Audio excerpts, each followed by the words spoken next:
Dear friends of the child justice, I would have loved to be with you to discuss this very important topic. We will all agree that the respect of children's rights depends on their justiciability. Without real, concrete, accessible, and above all, child-friendly mechanisms, the human rights of children will remain theoretical. We must recognize that today, in most countries, a child who considers that his or her rights have not been respected and who wishes to complain about this will encounter major difficulties and obstacles in making himself or herself heard.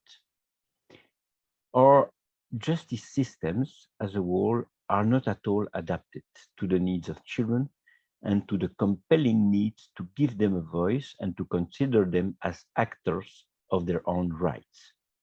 First and foremost, access to justice and means of complaint must be guaranteed at local and national level.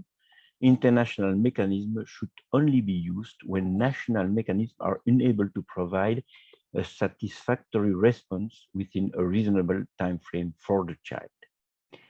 Mechanisms to be strengthened at national level include children's ombudsman.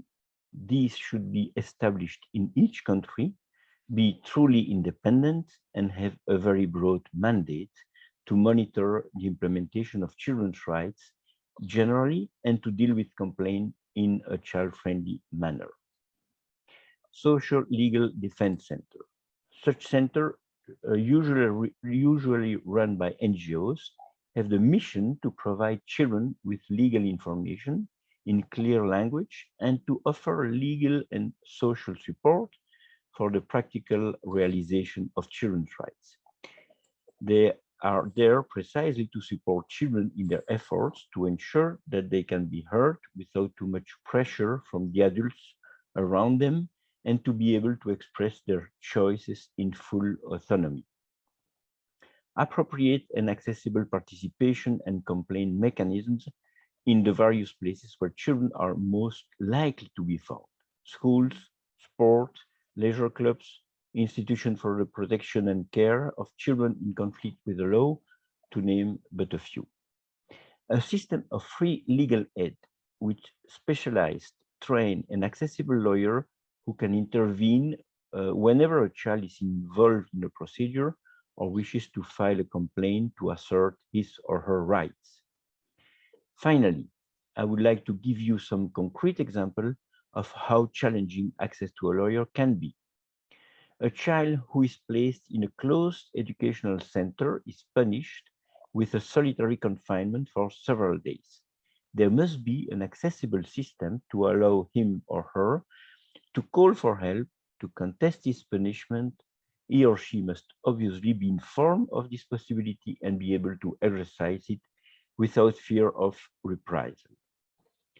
A migrant child who applies for international protection must be able to go to an administrative and judicial authority with the help of a trained lawyer to challenge this decision and make his or her point of view known, even if he or she is unaccompanied.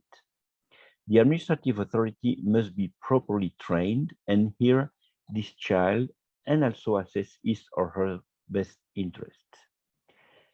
An undocumented child without a birth certificate should be able to turn to an authority to challenge a refusal to enroll him or her in school, and this authority should decide within a very reasonable time frame. We could multiply these examples for children with disabilities, children in institution, in family separation, or children belonging to a minority. We need to keep all these situations in mind to ensure that no child is excluded from the right to have his or her voice heard before a competent authority in a manner appropriate to his or her situation. Thank you very much for your attention, and I wish you all the best in your work.